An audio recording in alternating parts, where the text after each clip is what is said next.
Olá, bem-vindos à nossa quarta e última aula do curso de Mídias Sociais do Qualificare Multinível. Hoje a gente vai ver um pouquinho mais sobre boas práticas e como construir a personalidade da sua marca.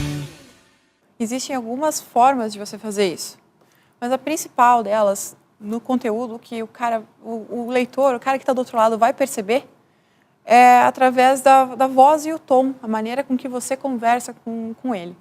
A gente pode observar ali na sua tela que a personalidade é correspondente à voz, né? A maneira com que você se expressa deve ser sempre um reflexo da missão, da visão e os valores da empresa que você construiu, né? Como eu tinha comentado lá nas nossas primeiras aulas, que você definiu lá no comecinho, quando estava começando a sua empresa, nem sabia direito como as coisas iam caminhar, mas isso tudo já apontava para um norte onde você quer chegar, certo? Então, essa comunicação, essa voz, essa essência, ela precisa estar sempre ligada ao que você quer fazer em todos os canais. Não interessa se você está fazendo isso em redes sociais, na internet, offline também. Aliás, um dos maiores problemas que a maioria das empresas enfrentam hoje é adotar um discurso fora da internet e um discurso na internet. Isso causa um conflito, afinal, com quem que o consumidor está falando, sabe? Ele está falando com uma empresa totalmente descolada na internet, mas quando ele volta para televisão ou em qualquer outro canal, ele está falando com um cara fechado. Se você está entregando qualquer coisa, seja uma mídia impressa, um panfleto para esse consumidor, você tem que adotar a mesma linguagem, senão fica esquisito, fica uma coisa desconexa, né? E a partir da voz, quando você tem essa definição desses 3 elementos da voz que a gente viu aqui na nossa tela, é a hora de definir o tom. Quando você tem a personalidade, você pode dirigir isso de várias formas.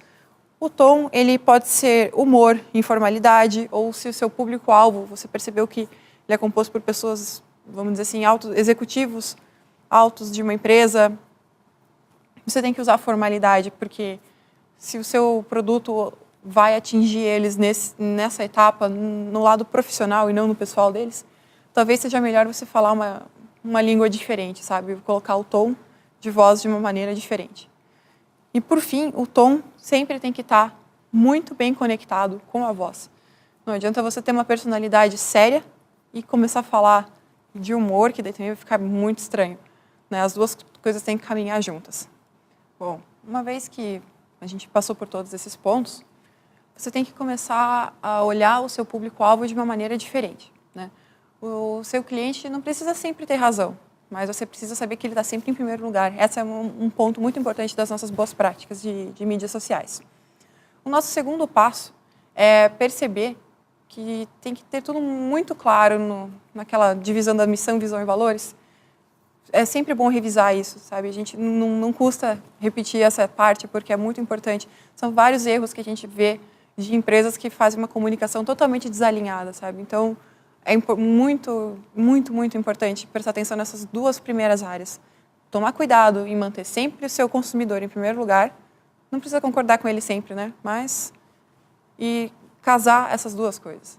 E, em terceiro lugar, você alinha esses objetivos com os valores que você quer transmitir, né? Aquilo tudo que você viu no comecinho, você alinha, faz um pacote, cria a mensagem, como a gente viu na definição de core business e tudo mais, e coloca o seu carro na rua.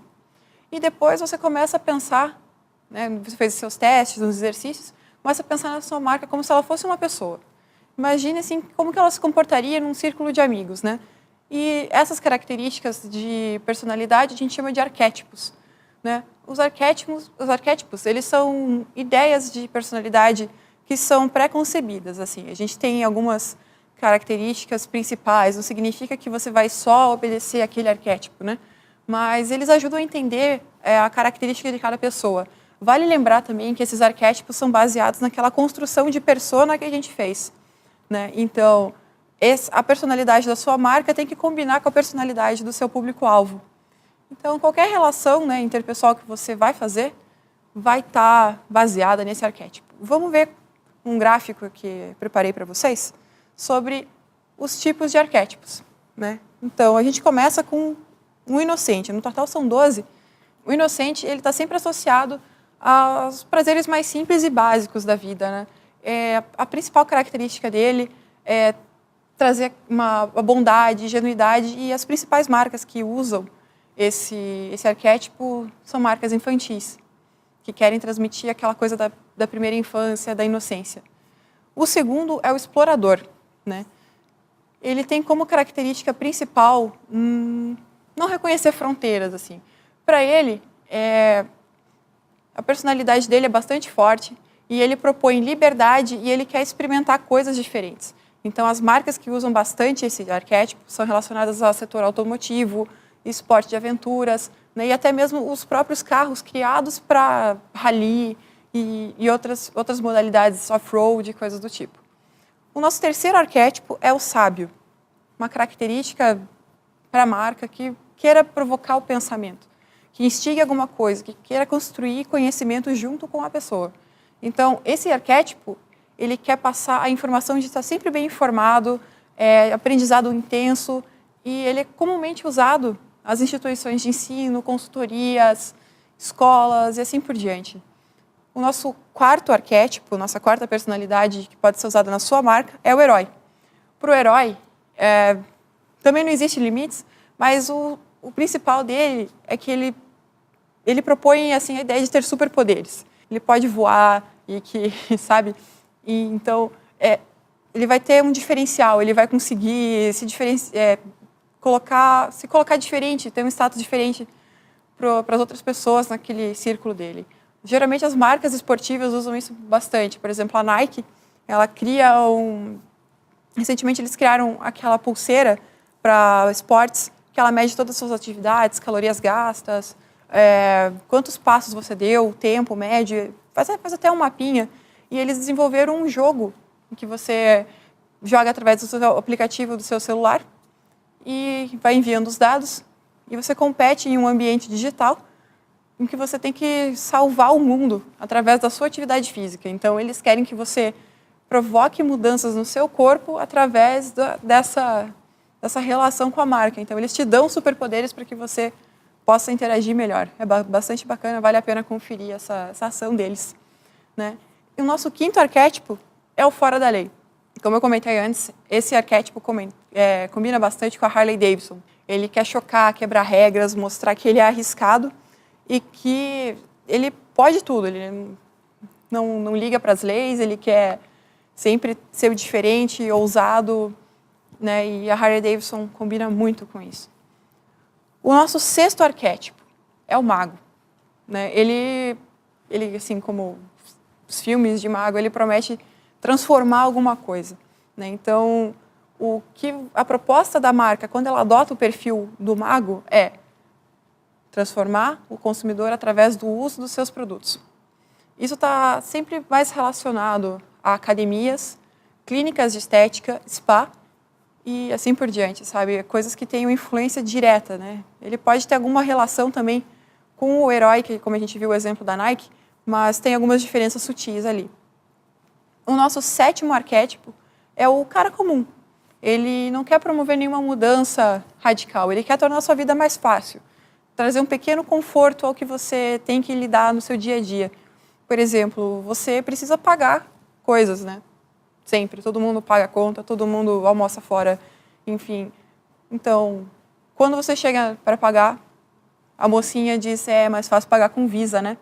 Então, essa personalidade é frequentemente associada a cartão de crédito, cosméticos básicos, desodorantes, cremes hidratantes, coisas do tipo, né? Então, é sempre associado a uma coisa que vai facilitar a sua vida. O nosso próximo arquétipo é o amante. O amante ele é geralmente voltado ao público feminino, porque ele quer criar aquela sensação de beleza e intimidade. Ele quer fazer com que a pessoa se sinta especial. É como se fosse uma conquista que ele quer conquistar o consumidor todos os dias de uma forma diferente. Então, ele usa desses artifícios assim, e trazer sempre o público mais para perto, tornando ele, dizendo, nossa, como você é especial, use esse produto e veja como ele vai fazer com que as pessoas reconheçam que você é realmente especial por usar esse produto.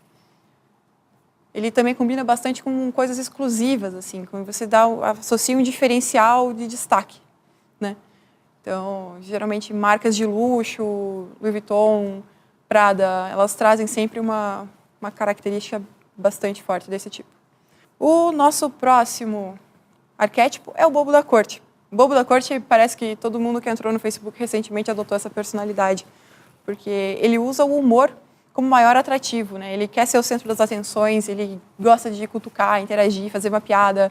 Então, só que quem fala o que quer pode ouvir o que não quer, né? Mas é sempre bom você estar preparado para não mudar a sua linguagem, né, quando houver algum problema. Você tem que levar isso de forma leve. Um bom exemplo que vale a pena ser estudado, se quiser até desenvolver um case, um estudo de caso mais aprofundado sobre isso para apresentar na sua empresa, é o ponto frio. O ponto frio se relaciona de uma forma muito interessante com seus seguidores, em qualquer rede, porque eles criaram um personagem, o Pinguim. Então, o Pinguim, ele conversa com as pessoas, ele dá dica, ele interage, ele resolve problemas. Por exemplo, se você está atrás de um celular e tem uma dúvida de como você vai pagar, eles deram um desconto num boleto e você quer saber se você pode mudar a forma de pagamento. E o Pinguim responde, ele fala com você. E um outro caso muito interessante foi o perfil do Ponto Frio e do Netflix. Um usuário estava em dúvida se ele comprava uma TV ou não. E ele teve uma ideia, ele falou, nossa, se eu comprasse uma TV no Ponto Frio, essa TV aqui, bonita, de LED, toda completa, eu podia ganhar uma assinatura, né, algum período grátis do Netflix, né? E aí ele marcou os dois perfis e as duas marcas viram e resolveram conversar, né? Elas partiram da ideia do próprio consumidor para estabelecer uma vantagem de negócio que daria uma competitividade interessante para o Ponto Frio e para o Netflix. O nosso 10º arquétipo é o prestativo. Eu acho que todos os outros arquétipos têm que ter um pouquinho do prestativo, que é colocar o foco da sua personalidade no consumidor, né? Essa é uma característica muito forte das marcas que trabalham no terceiro setor, ligado às pessoas e querer ajudar. É aquela coisa assim, mais gente mesmo, né?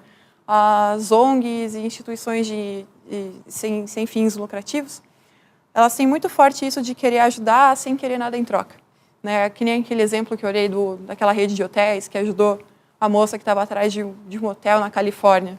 Ela não necessariamente ficou naquele hotel, até porque eles indicaram outro hotel, mas eles ajudaram e ela vai lembrar deles, então é bom sempre ajudar. Tanto que tem uma característica, né, quase uma Madre Teresa do marketing digital. O nosso penúltimo arquétipo é o criador. E ele está sempre ligado à inovação, tecnologia e tudo que mexe com essa coisa, assim, sempre está à frente. Uma marca que é referência por isso é a Apple, né? Ela teve um início meio conturbado ali nos anos 80, porque acabou perdendo participação de mercado, os produtos não estavam muito bem alinhados, e aí a gente sabe, né, o que virou a Apple depois da volta do Steve Jobs a trabalhar lá. A 3M também, quando eles criaram o Post-it, foi uma revolução, né? Tanto que o Post-it virou referência para bloquinhos autocolantes, né? Certo? Então, o criador ele sempre tem essa coisa de querer, em primeiro lugar, ter liberdade de criação e assim por diante. E o nosso último arquétipo, o 12º, é o governante. Ele sempre transmite aquela sensação de comando, poder e exclusividade. Instituições, empresas que combinam com isso são assim muito tradicionais, geralmente ligado a banco, a gente pode dizer também até jornais tradicionais, assim, como o New York Times ou The Herald, que eles têm aquela expressão um pouquinho mais séria, voltada justamente para público de negócios, assim. O American Express também tem muito desse perfil. Bom, agora que a gente já viu os nossos arquétipos, a gente pode ter uma visão total deles no seu gráfico, que esse ciclo, ele, como a gente vê que cada bolinha está próximo a uma outra, você não precisa ser só um deles. Claro, você vai ter um arquétipo predominante, mas é interessante que você consiga mesclar essas características para ter uma personalidade completa. Por exemplo, você pode ser o mago e ser prestativo ao mesmo tempo, certo? Então, esses foram os nossos arquétipos. Agora que nós vimos os arquétipos, vamos entender como usá-los para conversar com as pessoas, a sua audiência. É importante lembrar que os seus arquétipos estão sempre ligados à voz e ao tom da sua comunicação. Então, você tem que garantir que a mensagem sempre esteja alinhada com os seus propósitos de negócio. Lembra? A missão, visão e valores. Isso tudo tem que estar caminhando junto com a personalidade que você escolheu para a voz e o tom. Outra coisa muito importante é sempre responder as mensagens da maneira mais rápida e completa possível. Se você não souber como resolver o problema dele, não tem problema. Mas responda dizendo que você viu a mensagem e que logo vai tomar uma posição. Isso ajuda na hora de você criar relacionamento com ele. Ele vai entender que você está fazendo o possível para resolver o problema dele. Então, se você percebeu que esse vai ser um problema difícil de resolver, diga a ele, determine um prazo para essa solução. Não deixe ele esperando. E sempre dê assim, um feedback para que ele entenda que você está trabalhando em cima desse problema. Né? Outro ponto muito importante é você não ser aquele chato insistente. Como a gente viu na divisão das metodologias de conteúdo, você não deve ser o chato, aquele cara que insiste, sabe? Sempre tenha um bom ritmo das suas postagens e não exagere. Né? Como eu comentei antes, limite-se a fazer 3 a 4 posts no Facebook e sempre esteja atualizado do que está acontecendo. Né? Às vezes você pode se tornar assim, faltou informação? Nossa, tenta completar. Né? Mas se você posta demais no Facebook, tentar completar isso sempre com posts menores, acaba se tornando chato. E a quantidade grande de posts não significa que você está atingindo mais a sua audiência. Existe o algoritmo do Facebook que ele usa para entregar as mensagens para as pessoas. Ele funciona da seguinte maneira: ele calcula a influência que você tem nas pessoas e nas pessoas que estão ao redor daquele usuário, se eles estão relacionados a você também. E essa média, vamos dizer que você tenha 1.000 pessoas que curtiram a sua página. Desses 1.000, só 16% de 16% a 18% estão recebendo essa mensagem. Né? Então, se você faz de 3 a 4 posts, vai ter um alcance bom. Mas é importante ter em mente que nunca vai ser a sua audiência integral, nunca vai ser aquele total de 1.000 que vai receber o que você disse. Então, um volume de 3 a 4 posts é o ideal. Né? Então, lembrando, sempre tem que ser um assunto atual, né? Você tem que mostrar que você sabe interagir. Às vezes, uma boa informação, ela pode ser muito melhor do que aquela sacada genial, sabe? Nem sempre, como eu gosto daquele exemplo do Chapolin, nem sempre ele vai resolver o seu problema. Por quê? A gente tem 4 pilares que usa para definir como agir no seu planejamento. Na sua tela ali você vê que a gente tem o alcance, a ação, a conversão e o engajamento. Cada uma delas tem etapas principais. Para você determinar o seu alcance de maneira melhor, você precisa fazer aquela análise da sua audiência que a gente já levantou, quais são as ferramentas que podem ajudar nisso. Né? Em seguida, você faz aquele alinhamento e depois segmenta e direciona. E aquelas ferramentas ali da nossa última linha, da última coluna, a gente vê que ferramentas ajudam a aumentar o seu alcance. Então, SEO, estratégias de pay-per-click, né, o PPC, que é o Google AdWords, o Facebook Ads, são plataformas pagas, mas que tendem a trazer um retorno imediato. Se você ainda não conseguiu estruturar muito bem a sua estratégia de SEO, você ganha algum tempo trazendo audiência pelos meios pagos. E a partir disso, você pode comprar mídia, anúncios em publicidade online e as próprias mídias sociais que a gente viu aqui. E, em termos de ação, é importante você considerar fazer sempre um benchmarking dos seus competidores. Ficar de olho na concorrência e saber o que eles estão fazendo pode ser uma boa ideia de como você pode abordar o seu público. Né? É sempre bom saber o que os outros estão fazendo também. Não dá para você ficar isolado no seu mundinho. Sempre ter aquele objetivo e a avaliação, né, para você conseguir captar aqueles números e entender da melhor forma. Né, você pega todo aquele total de cliques, vamos dizer assim, e entende como aquilo está reagindo. Posicionamento de marca e a proposição de valor justamente trabalham com essa ideia dos arquétipos que a gente acabou de ver. Esses arquétipos, eles conseguem posicionar a sua marca de uma forma diferente ou mais ou menos próxima do seu concorrente, porque você está atuando no mesmo nicho, mas você tem que ter um discurso diferente daquele, afinal, você precisa oferecer valor ao seu consumidor, certo? E dentro desse framework que a gente está vendo aqui, existem várias formas aqui de a gente acompanhar como isso acontece. Porque quando a gente tem aquele total dos cliques que eu havia comentado, você pode ver que se você tem parceiros, né, você percebe que eles têm estratégias de distribuição e vê como que essas pessoas estão trabalhando, porque eles podem ter mídias sociais também. Um parceiro seu pode ajudar você na sua divulgação. E sempre trabalhar essa relação, sabe? Lembra da curadoria? São coisas desse tipo que você tem que trabalhar. Novamente, para você perceber como anda a reação do seu público, o Google Analytics e o Comscore são as melhores ferramentas para você captar rapidamente esses resultados, acompanhar a sua audiência, saber o retorno, né? E isso tudo tem que estar sempre alinhado com a sua estratégia de engajamento e tudo mais. E aí, ao final, ali na nossa última coluna, a gente tem toda a análise SWOT, que faz a revisão do que você viu. A análise SWOT, ela engloba as ameaças, as partes fortes, as oportunidades e as fraquezas do seu negócio. É uma matriz de 4 eixos que você precisa entender onde está bom, onde precisa melhorar e o que você ainda não explorou e o que está ruim ali, né? O que você pode fazer acontecer. Nessa matriz, eu recomendo que vocês estudem cada um desses pontos aqui, que são várias coisas, e cada uma delas tem assim, uma infinidade de assuntos sobre elas. Só isso aqui já rende um bom planejamento. Esse aqui é um bom framework para você iniciar qualquer planejamento para mídias sociais e marketing digital em geral. Espero que vocês tenham tido uma boa aula e bons estudos para vocês.